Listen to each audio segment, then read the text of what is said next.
The History of the World podcast, written and presented by Chris Hasler.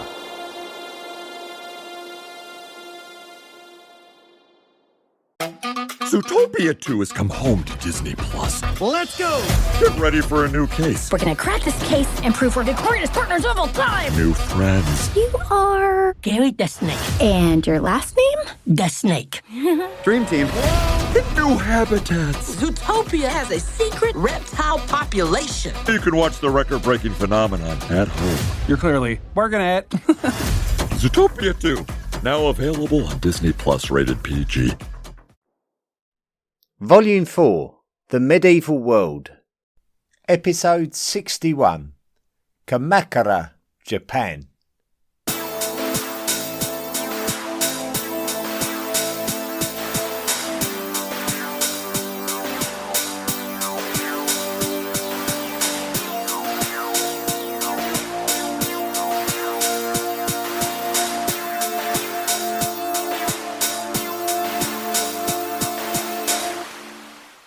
We pick up the story of medieval Japan at the conclusion of the Battle of Dan-no-ura in the year 1185. The Taira clan had become the most influential clan in Japan, leading into the Genpei War, which started in 1180. During this war, members of the rival Minamoto clan challenged Taira dominance of the nation and the imperial court. Over the course of the war, and having suffered some early defeats in battle, the Minamoto clan were able to push the Taira clan out of the capital city of Kyoto and push them westwards, where the two clans would ultimately do battle at sea during the fateful Battle of Dan-no-ura. The Minamoto scored a crushing defeat over the Taira, causing many important Taira samurai warriors to commit suicide, viewed upon as an honourable way to die. The hero of the battle was Minamoto no Yoshitsune, the younger brother of the Minamoto clan leader, Minamoto no Yoritomo. While Yoshitsune was taking care of the military side of things, Yoritomo would be establishing political control of the country. He would initially appeal to the Insei Go-Shirakawa. Go-Shirakawa was a former emperor, and some former emperors during this particular period would make the political decisions ordinarily expected from the real emperor. The real emperor during this period were ineffectual children who were simply dominated by stronger characters. Yoritomo would obtain Go-Shirakawa's blessing in taking control of the country, and Yoritomo would take control of provinces that were still rebelling against Minamoto authority. Yoritomo's younger brother Yoshitsune was being granted honours from the Insei Go-Shirakawa, and Yoritomo would feel uncomfortable with this, fearing that Yoshitsune was becoming too popular. So Yoritomo would stand in the way of some of the opportunities being presented to his younger brother, and so the two would now be at odds with one another. When Yoshitsune realised that Yoritomo wanted him out of the picture, he fled into the country and went into hiding. Eventually, in 1189, he would be betrayed by a man who gave away Yoshitsune's whereabouts, so Yoshitsune felt that he had no option but to commit suicide before he was captured. Since the Minamoto had been somewhat exiled by the Taira before the Genpei War, the Minamoto mainly had influence over areas in the east of the country. Therefore, Yoritomo considered that the Minamoto rule over Japan would have much more stability if the capital city was moved again to the east. A Minamoto stronghold in eastern Japan was at Kamakura, not too far from Tokyo Bay. So Yoritomo established his Bakufu, his political and military headquarters, at Kamakura. This is therefore considered to be the Kamakura period in Japanese history. The emperor remained in Kyoto, but he would have no significant power as Yoritomo would be granted the title of Seitai Shogun. We came across this title before during our episode on Heian Japan, when discussing the Japanese attitude to the barbarian emishi in the north of Honshu. This is because the man entrusted with commanding military operations against the barbarians was called Seitai Shogun. Now, this title would be much more appropriately viewed upon as the national military dictator, but was also referred to by the shortened word shogun. As shogun, Yoritomo would effectively be ruling Japan. The Bakufu would have more influence over the imperial court. Japan during this period is often seen being referred to as a shogunate as a consequence. The status of samurai originally started out as a bureaucratic level of rank in the 8th century, but by now it had become quite a military role, with those in the samurai rank trained to become skilled swordsmen and often being called upon by those in a higher rank to resolve disputes. Warriors from this period are more accurately referred to as bushi, and with many samurai conducting themselves as bushi, the two terms samurai and bushi converged to become very similar. Yoritomo would make a concerted effort to enlist as many bushi as possible into his service. Many bushi would obtain positions of significant political power as a consequence. With Minamoto no Yoritomo being of the samurai class himself, this is also considered to be the time that Japan was under samurai rule. Samurai rule would bring a more rigid form of rule over the country. The bushi were now Yoritomo's effective policemen of the state, entrusted with the ability to resolve land disputes as the country's nature began to resemble that of feudal Europe, with local landlords being expected to contribute taxes to the central state. Despite the military aristocracy of the Minamoto samurai becoming the most powerful entity in Japan from their capital city in Kamakura, civil administration would continue to take place from Kyoto, with many wealthy families still able to enjoy the lifestyle that they had always been accustomed to. Although we often look at a later time in history to get the idea of a samurai warrior being a man of some level of class and distinction that operated within a moral code of conduct, it is certainly fair to say that the concept of such things existed during the Kamakura period. It is also interesting to note the similarities between feudal Europe and feudal Japan, so much so that the term feudal has been attributed to both sets of social structures. It is important to note that both feudal structures are not the same and evolved in complete independence from each other. With that in mind, it seems very interesting to compare the Japanese samurai and the European knight, both of whom were entrusted to exercise their expertise in battle while adhering to a widely understood code of conduct.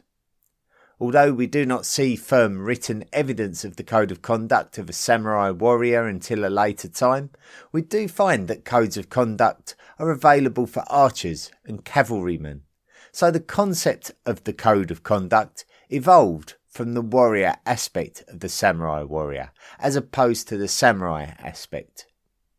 It is important to note that there is little to suggest that morality was a large factor in these early codes. Initially, during the Kamakura period, there was an understanding between the military leaders in Kamakura, the samurai class who were responsible for the enforcement of law in Japan, and the imperial court of Kyoto, the administrative rulers of the country. Over time, the balance of power began to grow stronger with the samurai of Kamakura, and it would undermine the authority of the imperial court in Kyoto, or, as we could pinpoint it, the authority of the shogun alongside that of the emperor. The Hojo clan. The first shogun, Minamoto no Yoritomo, was married to a woman whose name is unknown. Retrospectively, historians call her Masako, and she belonged to the Hojo clan. The Hojo clan had kept a low profile during the rebellions of the 12th century. It is suspected that the Hojo was an offshoot of the Ganmu Heishi, the line of the Taira clan, who claim its descent from the Emperor Ganmu. Despite their chosen low profile during the period of unrest, the Hojo clan would certainly be highly influential over lands in the east of Japan near the samurai capital of Kamakura. Despite Masako's father, the head of the Hojo clan, Hojo Tokimasa, initially having reservations about her marriage to Minamoto no Yoritomo, as Yoritomo's worth began to increase, the Hojo clan would pledge their support to him and assisted him during the Genpei Wars. With Minamoto no Yoritomo coming out on top in the Genpei Wars and becoming entrusted with the title of shogun by the imperial court, Hojo Tokimasa saw the standing of his clan elevating to new heights, and it is suspected by some that he was harbouring some lofty ambitions. If he was, then his true intentions became clear after the death of Yoritomo in 1199. The position of shogun would pass down to Yoritomo's son, Minamoto no Yoriie, who would also become the head of the Minamoto clan. Yoriie was the grandson of Hojo Tokimasa, as we know that Yoriie's mother was Masako, Tokimasa's daughter. Yoriie was only a young man when his father, Yoritomo, died, but Yoriie was already married and already had a son of his own. The son would be known as Minamoto no Ichiman, and his mother was the daughter of Hiki Yoshikazu of the Hiki clan, a descendant of the Fujiwara clan. This meant that both the Hojo clan and the Hiki clan would have strong connections to the shoguns of the Minamoto clan, and this put them in competition with each other in regards to their influence over the shogunate. Despite Yoriie being married and having a son, he was still deemed to be too young to have the overall power of shogun, as his father Yoritomo had done before him. Therefore, his grandfather Hojo Tokimasa would be declared as the regent of the shogunate. Despite Tokimasa being the regent, Yoriie would have a closer relationship with his father-in-law Hiki Yoshikazu, and this was a major concern for Tokimasa, who feared that the Hiki clan would encourage the new shogun to plot against the Hojo clan. Tokimasa took the decision to offer his support to the younger brother of Yoriie, another of Tokimasa's grandsons, Minamoto no Sanetomo. So the tensions between the Hojo and the Hiki were being played out through the two sons of Yoritomo, Yoriie and Sanetomo. Hojo Tokimasa would then take steps to create a council of elders who would exercise authority over the shogunate and reduce Minamoto no Yoriie to the role of a figurehead shogun. This was not a favourable outcome for the Hiki clan, who felt their own power and influence within the shogunate diminish as a consequence, and so the seeds were sown for a rebellion against Hojo Tokimasa. The young Minamoto no Yoriie was only 21 years of age when he became gravely ill. He would recommend that his brother, Minamoto no Sanetomo, and his infant son, Minamoto no Ichimen, be put forward as potential successors. Sanetomo was the favoured grandson of Hojo Tokimasa, while Ichiman was the grandson of Hiki Yoshikazu. The Hiki clan would put all of their energy into ensuring that the next shogun would be the infant Ichiman, believing that he was the legitimate successor as Yoriie's son. So tensions would become very high between the Hiki and the Hojo, and Tokimasa would invite Yoshikazu to attend peace talks in order to halt the Hiki rebellion. When Yoshikazu attended the meeting, it turned out to be a trap. Yoshikazu was assassinated by Hojo troops, and this instigated further aggressions from Tokimasa, where he would approve an attack on the palace of the infant son of the unwell Yoriie, namely Ichiman. Many important members of the Hiki clan were wiped out during this attack, and Ichiman, no more than 5 years old, was killed in the violence. This marked the end of the Hiki clan as any kind of viable threat to the Hojo's ambitions. In the following year, 1204, Ichiman's father, Yoriie, the sickly shogun, would be assassinated by Tokimasa, and his younger brother, Sanetomo, would become the new shogun. Sanetomo himself was just a child when he became the shogun, and Tokimasa was the one truly wielding the power in the Kamakura shogunate. Tokimasa had demonstrated a ruthlessness that concerned anyone close to him.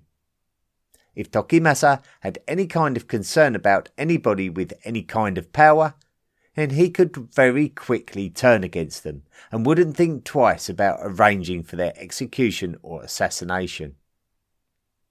If the child shogun, Sanetomo, outlasted his usefulness to Tokimasa, then it was altogether expected that his execution could be organised. This troubled Tokimasa's daughter, Masako, mother of Sanetomo, and relations between her and her father soured.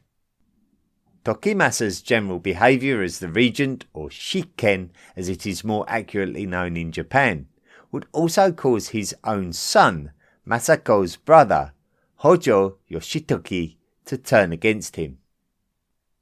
Masako and Yoshitoki, sister and brother, would become allies against their own father, Tokimasa, and they forced Tokimasa to abdicate from his role as shikken and retire to a monastery. Yoshitoki would become the new shikken to the shogun Minamoto no Sanetomo. Sanetomo remained the shogun until his adulthood, until a fateful day came in the year 1219 when he was around 26 years old. The older brother of Sanetomo, Yoriie, had had a son who had been given a position in priesthood and sent to Kyoto to take his vows. When he returned, he apparently had a vengeful feeling regarding the demise of his father, and took his frustrations out on his uncle, Sanetomo. This son of Yoriie is referred to as Kugyo, and he would behead his uncle, the shogun, Sanetomo, in revenge for the death of his own father, Yoriie. Kugyo would claim himself to be the new shogun, but he would be executed later the same day for his crime. With the demise of Minamoto no Sanetomo came the demise of the Minamoto clan as any kind of major influence in Japanese politics ever again, and the clan would dwindle into relative insignificance. Masako and Yoshitoki would oversee the selection of a child called Gujo Yoritsune as the next figurehead shogun. Yoritsune belonged to the Gujo family, descended from the Fujiwara clan, and Yoritsune himself was a grandson of a woman who was the niece of Minamoto no Yoritomo, the first shogun.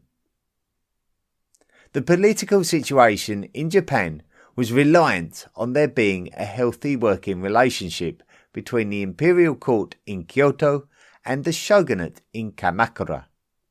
But the imperial court was finding it difficult to make political manoeuvres with the shogunate blocking their intentions. The most powerful man in Kyoto was the cloistered emperor Gotoba, and he had become completely frustrated by the obstructive behaviour of the shogunate. So Gotoba decided to make some moves in order to flex his imperial muscles and discover exactly what the motivations of Eastern Japan truly were. He would reach out to the clans and provinces of Japan to demonstrate their loyalty to the imperial court.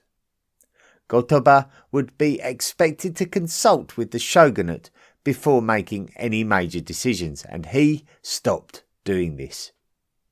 He would also take an aggressive attitude towards anybody showing more loyalty to the shogunate than to the imperial court. Gotoba's biggest move against the shogunate was to declare the Shikken, Hojo Yoshitoki, an outlaw, and so Yoshitoki decided that this was intolerable and started preparing for military action against the imperial court in Kyoto.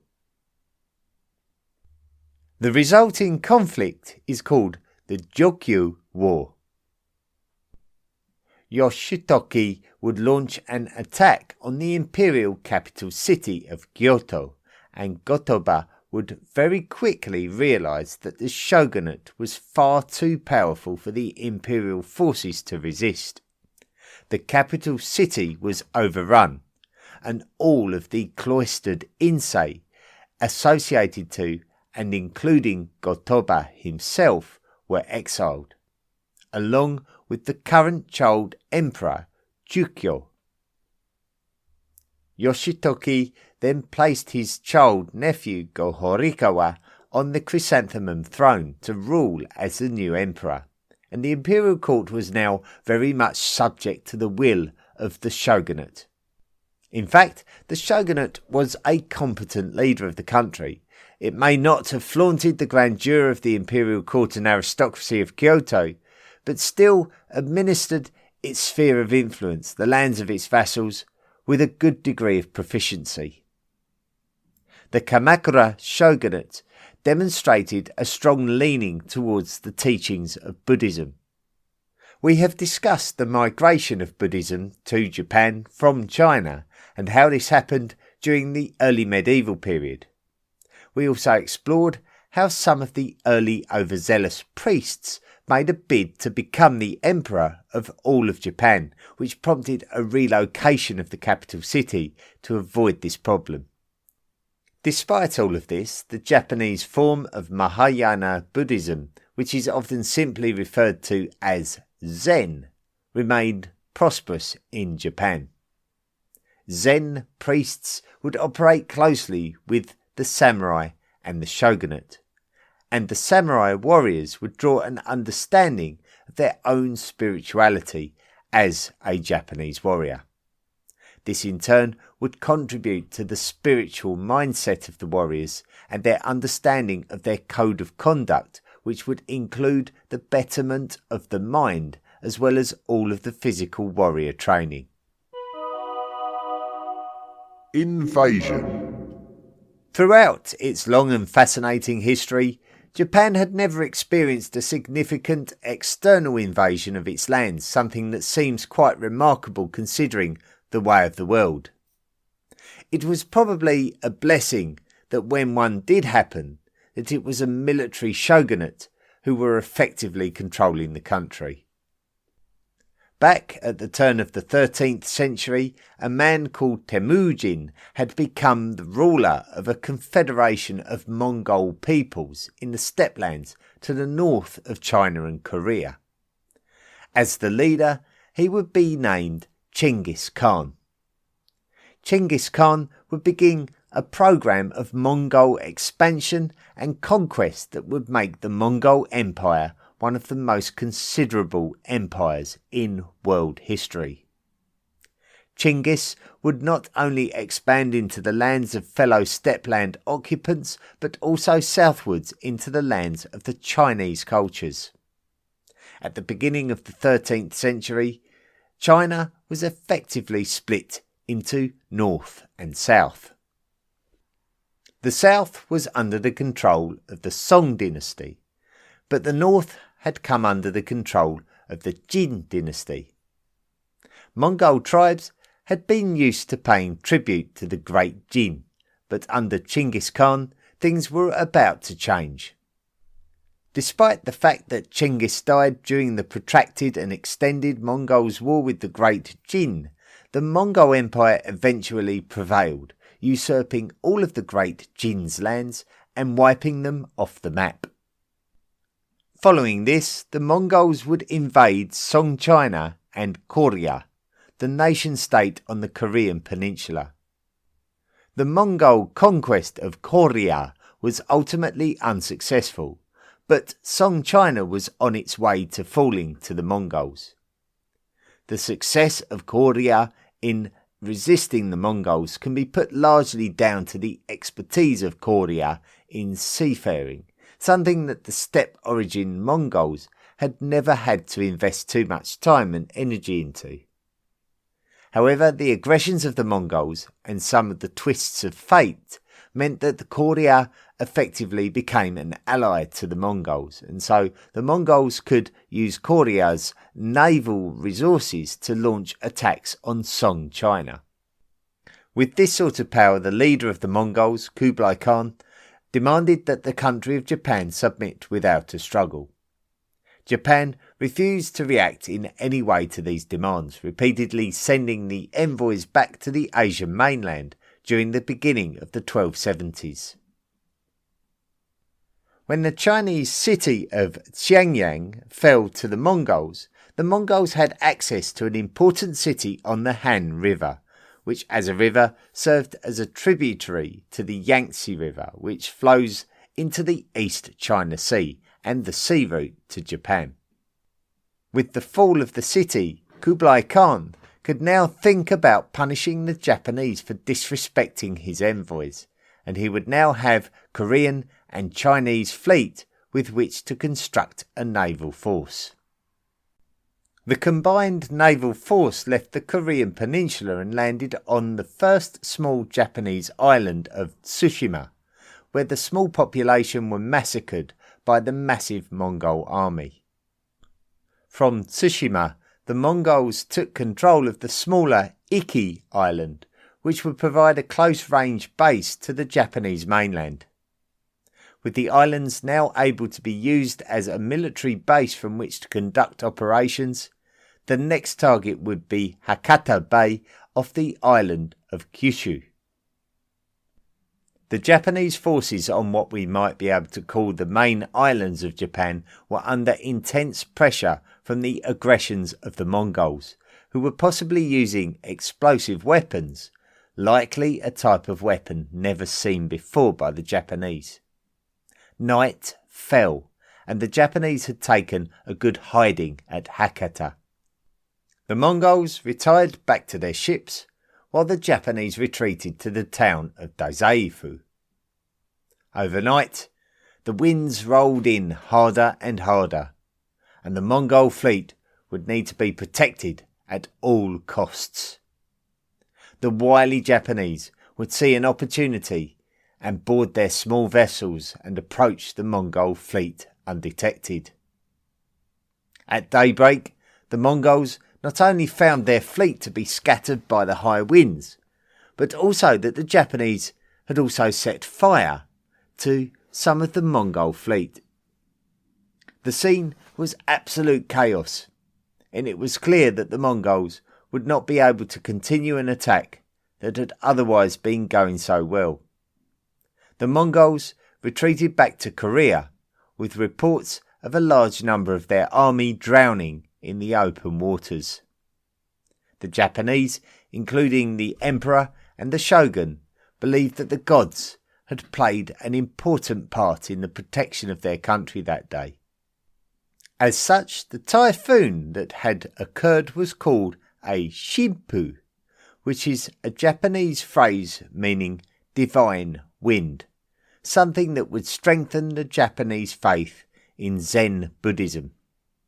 The alternative reading of these characters that make up the word Shimpu is kamikaze, which has become the more popular vocalization today, not least of all because of the use of the word kamikaze by Japan to describe their suicide-attacking pilots during the Second World War.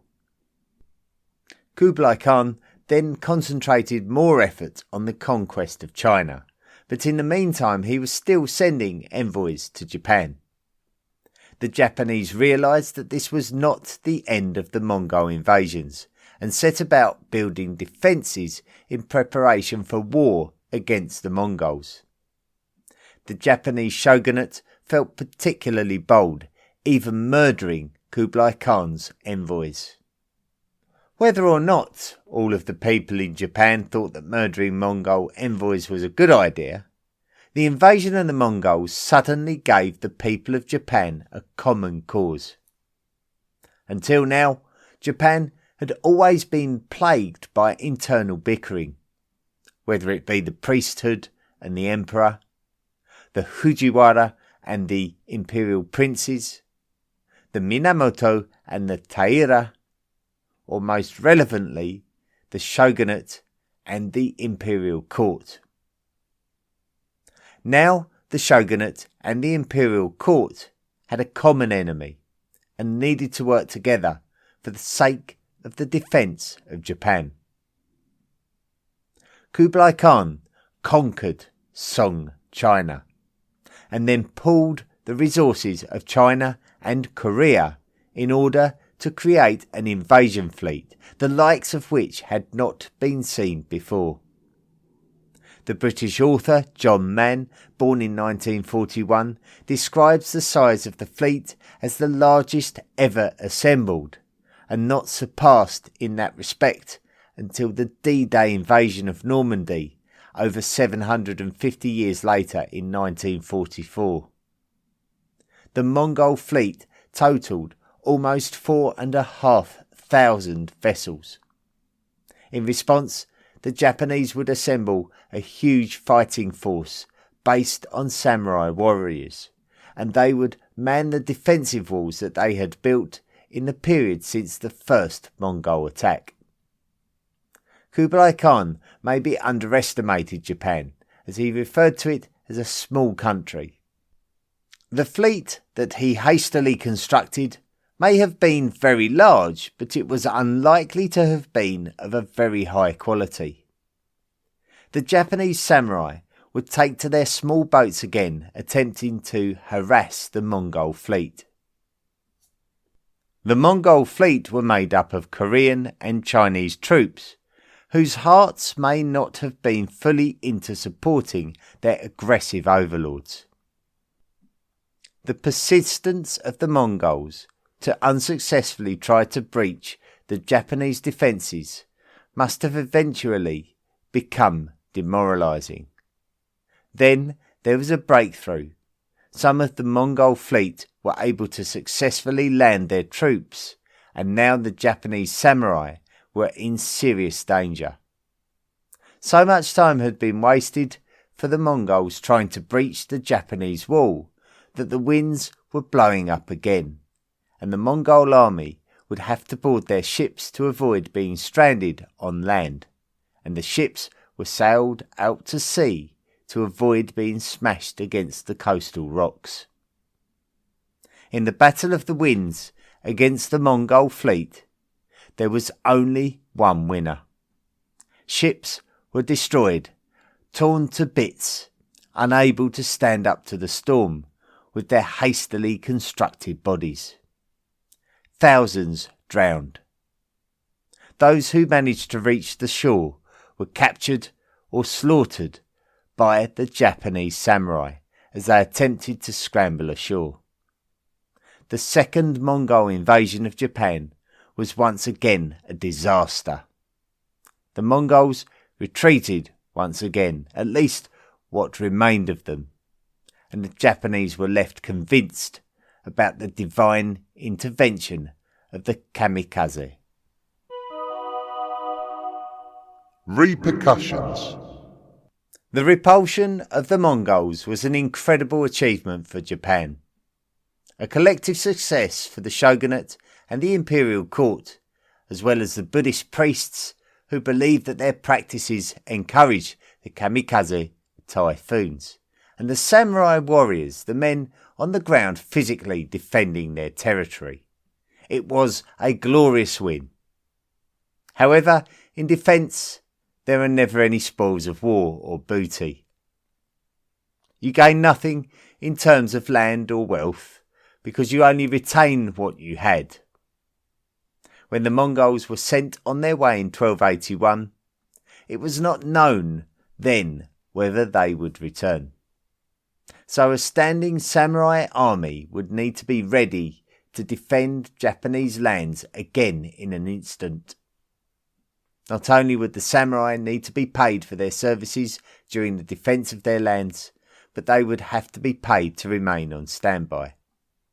The priests would also be looking to take their share for their time and energy devoted to their religious practices in the field of battle. There were no shares of war, however. In a country that had not experienced an external invasion or warfare not on its own terms, the wealth just did not exist. Every part of the Japanese economy was strained.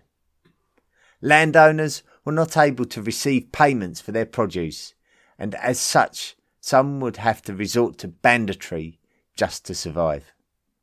The country was in a mess, and the Bakufu, the office of the shogunate, was under intense pressure to answer to the people of Japan, now that they were the supreme authority over the country, since defeating the imperial court in battle during the first half of the 13th century.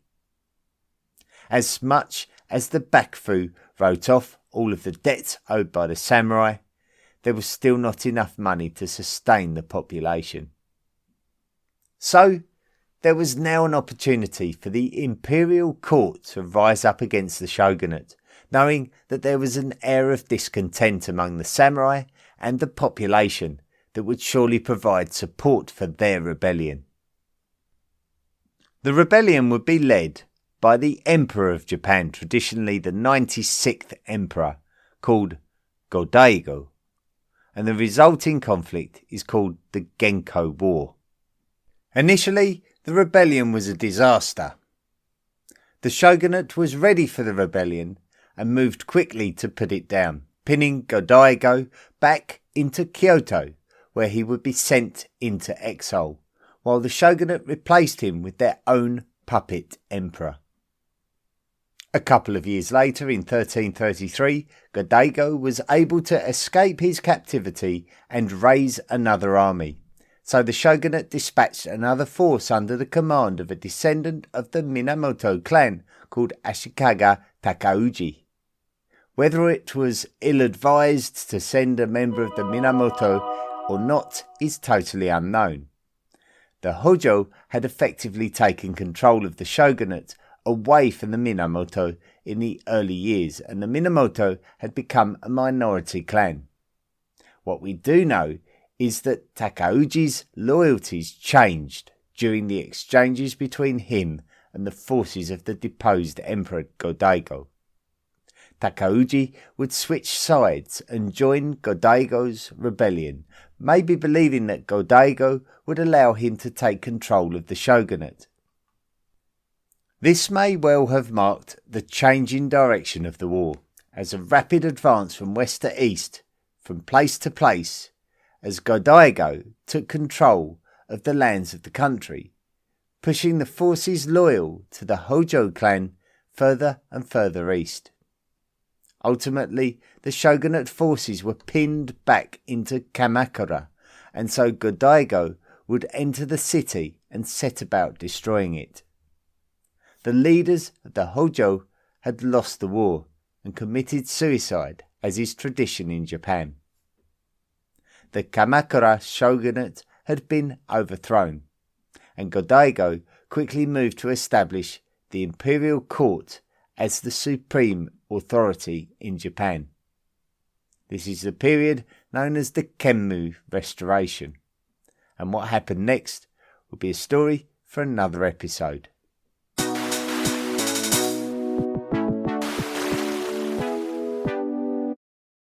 Study and play come together on a Windows 11 PC. And for a limited time, college students get the best of both worlds. Get the Unreal College Deal. Everything you need to study and play with select Windows 11 PCs. Eligible students get a year of Microsoft 365 Premium and a year of Xbox Game Pass Ultimate with a custom color Xbox wireless controller. Learn more at windows.com/student offer. While supplies last. Ends June 30th. Terms at aka.ms/collegepc. When you need to build up your team to handle the growing chaos at work, use Indeed Sponsored Jobs. It gives your job post the boost it needs to be seen and helps reach people with the right skills, certifications, and more. Spend less time searching and more time actually interviewing candidates who check all your boxes. Listeners of this show will get a $75 sponsored job credit at Indeed.com/podcast. That's Indeed.com/podcast. Terms and conditions apply. Need a hiring hero? This is a job for Indeed Sponsored Jobs. Thanks for listening to this week's episode of the History of the World podcast on Kamakura, Japan, and we will continue the story of Japan next time. If you enjoyed the podcast and you want to support this podcast, then visit our website, historyoftheworldpodcast.com. Click on the Patreon link and sign up to make a monthly contribution. You will become a lifelong member of the History of the World podcast Illuminati, and you can qualify for gifts and rewards. Just go along to the website and find out what you can get your hands on. Now, if you would like to access some bonus material and you want to listen to the podcast ad-free, then do subscribe to the podcast on Spotify. And if you want to get in touch with me here at the podcast, drop me a line at historyoftheworldpodcast@mail.com. Well, that's your lot for this week, and thank you so much for all of your time and all of your patience while I write these episodes at the moment. And next time we'll be talking about the next period in Japanese history. So until that time, until we meet again, thanks so much, and don't forget, be good. Meet the new iSIMS, the single talent acquisition platform that's fully future-ready. It works wherever and however you hire, with insights no one else offers. One solution that fits seamlessly into your existing tech stack, which is why IT and HR leaders trust it. With the best of enterprise-grade software and AI, iSIMS helps you identify and secure the right talent faster. iSIMS, powering exceptional hiring. Learn more at isims.com. Spotify, it's Jay Shetty. Are you one of those media strategy people? Scrolling through spreadsheets, searching for an audience that pays twice as much attention to your ads than they do on social? Let me introduce you to Fans. And they're here with me on Spotify. Trust me, I know Fans. They don't skip, they stay for hours. They don't move on, they manifest. They're not a demographic group, they're fans. Spotify advertising. You're among fans. Ryan Reynolds here from Mint Mobile. I don't know if you knew this, but anyone can get the same premium wireless for $15 a month plan that I've been enjoying. It's not just for celebrities. So do like I did and have one of your assistants switch you to Mint Mobile today. I'm told it's super easy to do at mintmobile.com/switch. Upfront payment of $45 for 3-month plan, equivalent to $15 per month required. Intro rate first 3 months only, then full price plan options available. Taxes and fees extra. See full terms at mintmobile.com. The History of the World podcast, written and presented by Chris Hasler. Please consider making a financial contribution by going to the historyoftheworldpodcast.com website and clicking on the Patreon link. Email the show at historyoftheworldpodcast@mail.com. And don't forget to join our social media at Facebook, Twitter, Instagram and Tumblr. See you next time.